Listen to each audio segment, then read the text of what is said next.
नमस्कार प्यारे बच्चों, जय हिंद। मैं Udayveer Singh Mavi, chemistry lecturer GSSS Hodal आपका स्वागत करता हूं।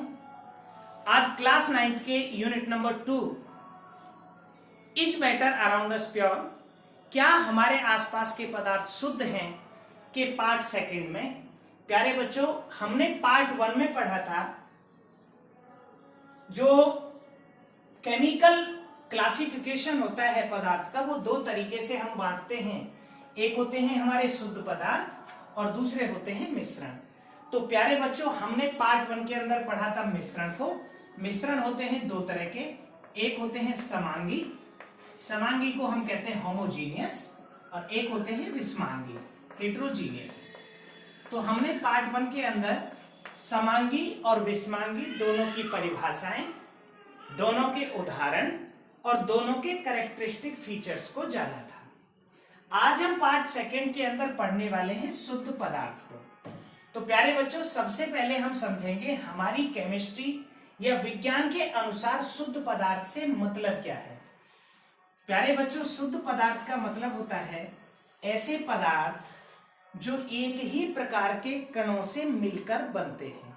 उदाहरण के लिए अगर हम बात करते हैं जल की, आपने देखा होगा वाटर को, तो अगर मैं शुद्ध वाटर की बात करूं तो ऐसा पानी जो सिर्फ H2O रखे, क्योंकि पानी का फार्मूला होता है H2O, तो ऐसा पानी जिसमें सिर्फ H2O हो, केवल H2O, वो शुद्ध कहलाता है। अगर उसके अलावा हम उसमें कुछ भी ऐड करते हैं, जैसे हमने मिश्रण वाले पोर्शन में देखा था कि अगर हम पानी के अंदर चीनी ऐड कर देते थे तो वो मिश्रण बन जाता था समांगी। अगर हम पानी में नमक ऐड कर देते थे तो भी वो मिश्रण बन जाता था।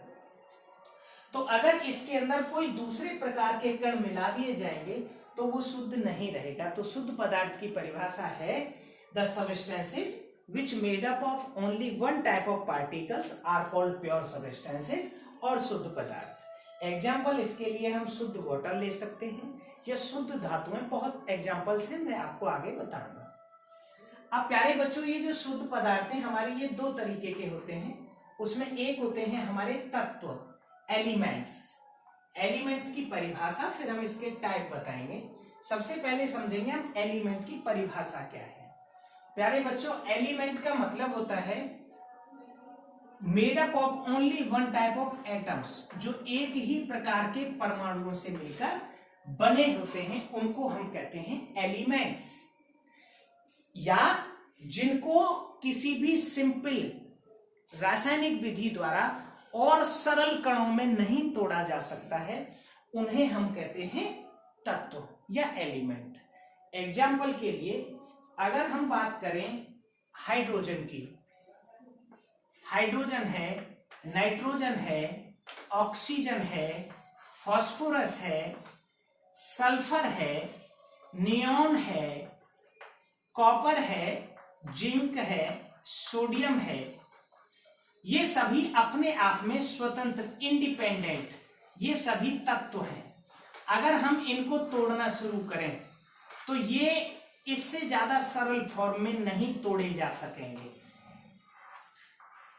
ऐसे पदार्थ जो और सरल पदार्थों में नहीं तोड़े जा सकते, उनको हम कहते हैं एलिमेंट या तत्व। अब हम बात करेंगे, ये जो एलिमेंट्स हैं हमारे, ये होते हैं तीन तरह के। सबसे पहला जो प्रकार आता है तत्व का, उसमें आते हैं हमारे धातु या मेटल्स। अब प्यारे बच्चों, हमें मेटल्स को समझना होगा।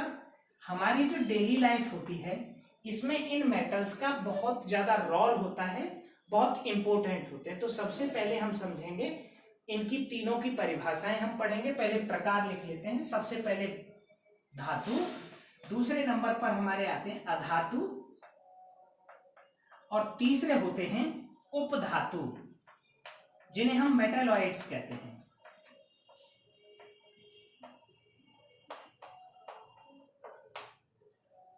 मेटल्स, नॉन मेटल्स और मेटालॉइड्स।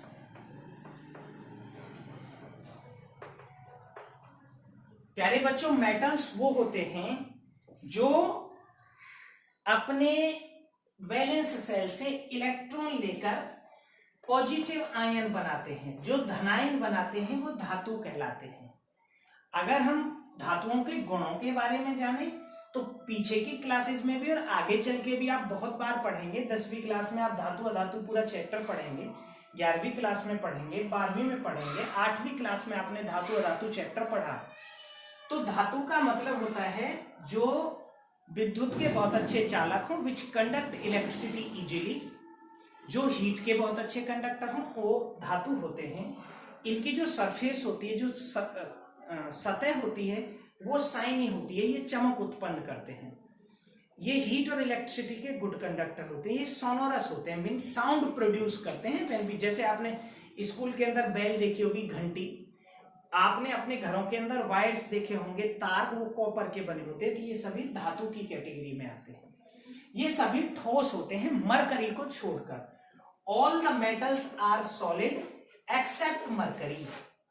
दूसरे होते हैं हमारे अधातु, जिनको हम नॉन मेटल्स कहते हैं। प्यारे बच्चों, जो इलेक्ट्रॉन लेकर, जिनके अंतिम कक्षा में 5, 6, 7 इलेक्ट्रॉन होते हैं, वो इलेक्ट्रॉन को एक्सेप्ट करते हैं और वो नेगेटिव आयन बनाते हैं। तो जो पॉजिटिव आयन बनाते हैं वो धातु, जो नेगेटिव आयन बनाते हैं वो अधातु। इनके गुण धातुओं के उल्टे होते हैं। ये तो सभी होते हैं ठोस, ये होते हैं या तो गैस या लिक्विड।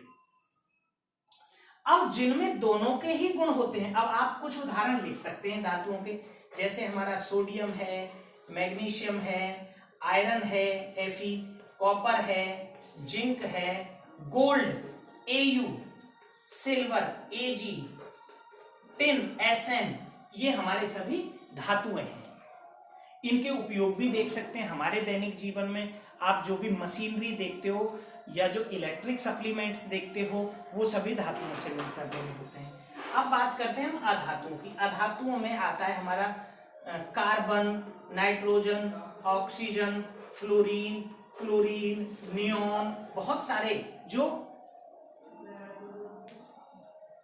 जिनमें हमारे इलेक्ट्रॉन लेकर नेगेटिव आयन बनाने की कैपेसिटी होती है, वो अधातु होते हैं। प्यारे बच्चों, कुछ ऐसे तत्व हैं हमारे जो उपधातु होते हैं। उपधातु से क्या मतलब है? जिनमें धातु के भी गुण हो और कुछ अधातु के भी गुण हो, उनको हम कहते हैं उपधातु। इनमें हमारे आते हैं बोरोन आता है, सिलिकॉन आता है, जर्मेनियम आता है, ये सभी हमारे क्या है? उपधातु। तो प्यारे बच्चों, ये हुए हमारे तत्व। अब हमारा जो सेकंड प्रकार है, जो मैंने बताया था आपको, जो प्योर सबस्टेंसेज होते हैं, शुद्ध पदार्थ, ये दो तरह के होते हैं। इनमें पहला प्रकार है तत्व। तत्व एक ही प्रकार के परमाणुओं से बनते हैं, एटम्स से। अब दूसरे होते हैं हमारे यौगिक। ये भी शुद्ध पदार्थ होते हैं, ये भी शुद्ध पदार्थ होते हैं। दोनों में अंतर क्या है? इसमें तो परमाणु एक ही प्रकार के होते हैं और ज्यादा सरल नहीं टूटते। ये एक से ज्यादा प्रकार के परमाणुओं से मिलकर बनते हैं। इनको सरल इलेक्ट्रोकेमिकल मेथड्स या कुछ रिएक्शंस के द्वारा सरल और परमाणुओं में तोड़ा जा सकता है। इनको यौगिक कहते हैं। तो सबसे पहले हम जानेंगे यौगिक की परिभाषा। यौगिक क्या है? जो एक से अधिक प्रकार के परमाणुओं से मिलकर बनते हैं। एक से अधिक प्रकार के परमाणुओं से बनते हैं, which are made up of more than one type of atoms, उनको हम कहते हैं यौगिक। प्यारे बच्चों, कुछ एग्जांपल्स मैं आपको दे रहा हूं, जैसे वाटर H2O, एक है हमारा CO2 कार्बन डाइऑक्साइड, एक है हमारा CH4 नाम है मीथेन, एक है हमारा HNO3 नाम है नाइट्रिक एसिड, एक है हमारा ग्लूकोज C6H12O6, एक है हमारा H2SO4 नाम है सल्फ्यूरिक एसिड, एक है हमारा NaCl नाम है सोडियम क्लोराइड, एक है हमारा NaNO3 नाम है सोडियम नाइट्रेट। अब ये कितने भी एग्जांपल्स में लिख लूं, ये तो अनलिमिटेड नंबर्स में होते हैं। तो जिनमें एक से ज्यादा प्रकार के परमाणु हों, इसमें 2 प्रकार के परमाणु हैं, 2 हाइड्रोजन 1 ऑक्सीजन, इसमें भी 2 प्रकार के हैं, 2 ऑक्सीजन 1 कार्बन, इसमें भी 2 प्रकार के हैं, 4 हाइड्रोजन 1 कार्बन, इसमें 3 प्रकार के हैं, 3 ऑक्सीजन 1 नाइट्रोजन 1 हाइड्रोजन। तो प्यारे बच्चों, ऐसे substances which are made up of more than 1 type of atoms called compounds और यौगिक, ये होते हैं 2 तरह के। अब हमें जानने हैं इनके फर्दर प्रकार।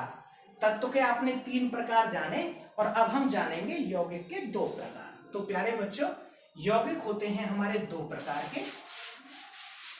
उसमें एक होता है हमारा कार्बनिक यौगिक और अकार्बनिक यौगिक। बस हम इसकी परिभाषा के साथ इसको खत्म करेंगे। सबसे पहला हम लिखेंगे ऑर्गेनिक कंपाउंड, हिंदी में कहते हैं कार्बनिक यौगिक। अब ये कार्बनिक यौगिक क्या होते हैं? ऐसे यौगिक जो कार्बन के बने हुए होते हैं। कार्बनिक यौगिक की परिभाषा जब सबसे पहले बर्जीलियस ने दी तो उसने कहा था जो लिविंग ऑर्गेनिज्म में पाए जाएंगे उनको हम ऑर्गेनिक कहेंगे।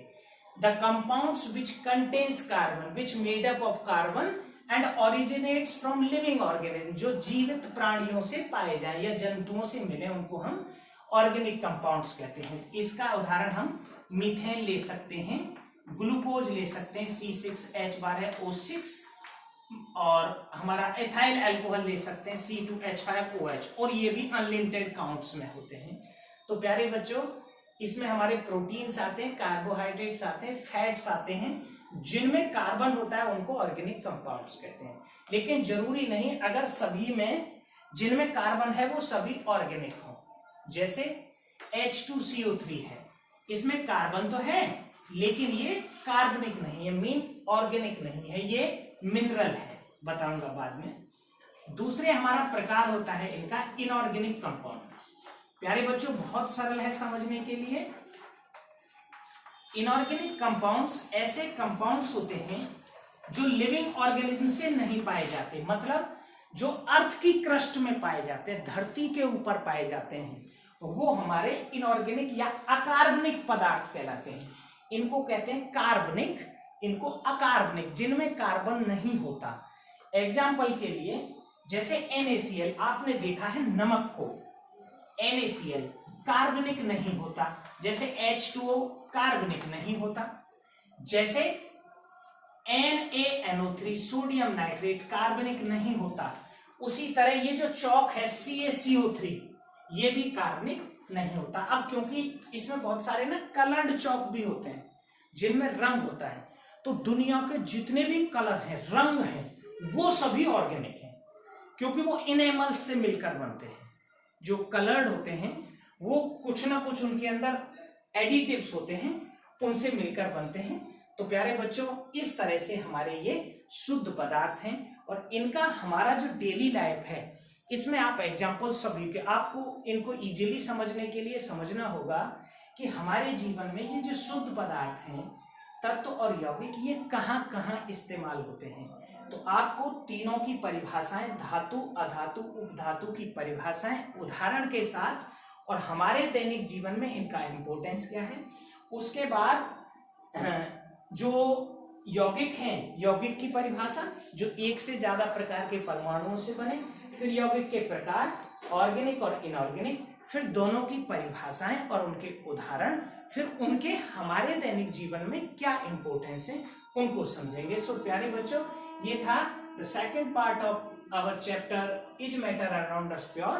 तो आज हमने इसमें बातें की प्योर सबस्टेंसेस के बारे में, और आगे हम इसके क्वेश्चंस और प्रॉब्लम्स के बारे में कभी नेक्स्ट पार्ट में डिस्कस करेंगे। Thank you and have a good day.